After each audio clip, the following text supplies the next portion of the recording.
It was 15 days into my captivity. Southern Cannibal was cruel, but fair. He provided me oatmeal at the crack of dawn every morning, and on the colder nights a blanket and bed cot to sleep on.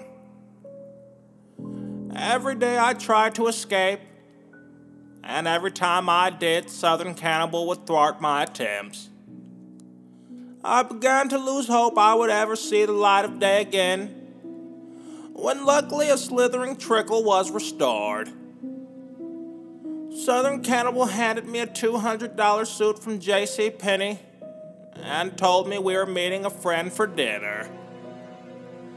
Malnourished and craving fresh air, I got dressed as fast as I could and embarked on what was going to be the most wild dinner I've ever been a part of. We arrived at B-Dubs at about 6:45.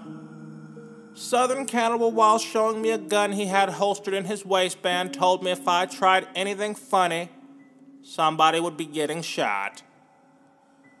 After a brief pause, he clarified that it was me who would be getting shot, and I told him that I'd keep it cool.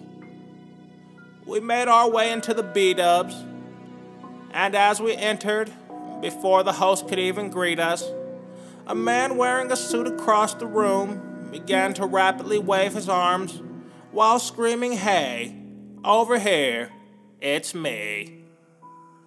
Southern Cannibal, without skipping a beat, excitedly ran over to the man, pushing an elderly woman aside in the process. "My nigga," the man said while initiating an elaborate and well-executed personalized handshake. "I've ordered us some fried pickles and 3 glasses of lukewarm milk. Now take a seat, gentlemen." Southern Cannibal oddly pulled out my chair for me to sit, and then as I did so, he quickly pulled it from under me, and while crashing down, the man screamed nice. He then high-fived Southern Cannibal as I got up and dusted off my pants, and then he introduced himself. "My name's Nightmare Expo, but you can call me Nightmare for short. The reason I've requested this meeting is because I'd like to propose an offer to you. I'd like to challenge you to a boxing match." "A boxing match?" I said, confused. "With who?" "Yours truly, me." Knowing this was too good to be true, I asked Nightmare what the catch was. Before he could elaborate, a food runner came up to the table holding the fried pickles and lukewarm milk. "Hey guys, I got some fried pickles and milk." The food runner then repositioned the tray, and while doing so, the weight shifted, sending the warm milk and fried pickles flying over Nightmare's face. This sent him into a blind rage. He stood up and told the food runner nobody spills milk and pickles on him. He then began to throw a fury of rapid punches. He landed 6 or 7 shots, and then he connected with a devastating roundhouse kick, knocking the food runner out cold. Holy fuck, I thought. Southern Cannibal, with a sinister smile on his face, demanded Nightmare regain his composure. "You're right, Kenny. No need to cry over spilled milk." Cannibal and Nightmare then shared an evil laugh together as I watched in horror. While fixing his hair and adjusting his tie, Nightmare sat back down and asked if he should arrange the match. "So if I win, I'm free. But what if I lose? Then for the rest of your days you will file my taxes. You will wash my laundry and rub my feet when they hurt.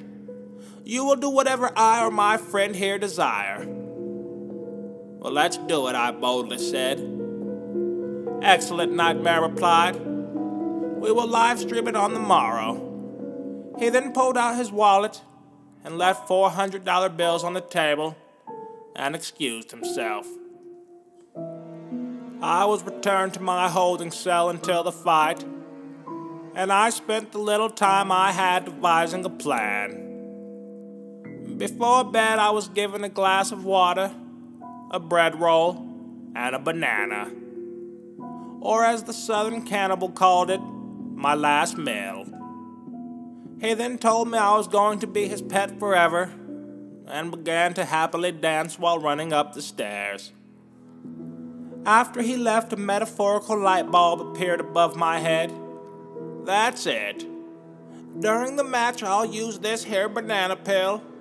I'll toss it on the ground and hopefully knock Nightmare Expo right off his feet. And then while the crowd's distracted, I'll make a run for it. I quickly went to bed knowing tomorrow I'd be set free. And after what felt like no time, I woke from a rooster crowing. It was an alarm clock Southern Cannibal must have hooked up while I was sleeping. I shot right out of bed and made my way to the venue. I walked in as Nightmare Expo was sparring 1v4. He soundly handled the 4 men until he realized I was watching on in terror. Well, let's get this motherfucker started, Nightmare said to a roaring applause. I put on a pair of boxing gloves I was provided, made sure the banana peel was safely put in my waistband, and I stepped inside the ring. The ref explained the rules, me and Nightmare tapped gloves, and the bell rang. Kill him! I want him dead! Southern Cannibal screamed from Nightmare's corner. Knowing I only had one shot, I wiggled free the banana peel from my waistband and tossed it onto the mat right as Nightmare began to charge at me with his fist cocked back. I stood my ground as I watched Nightmare's foot step right on the banana peel, causing him to fall back, landing right on his head, knocking him out cold. Before I could make my escape, the bell rung, and the fight was over. And your winner, that nigga C. Mustard, the announcer said. But he cheated. He used a banana peel. Someone from the crowd cried out. The referee then pulled out his rule book, and after a brief scan, he couldn't find anything about using a banana peel. I was officially declared the winner, and the match was over. The crowd disgustingly chanted that I was terrible, and I was ran out of the arena. I gathered my belongings from Southern Cannibal's basement, and to his dismay, I was set free. I haven't seen Southern Cannibal or Nightmare since.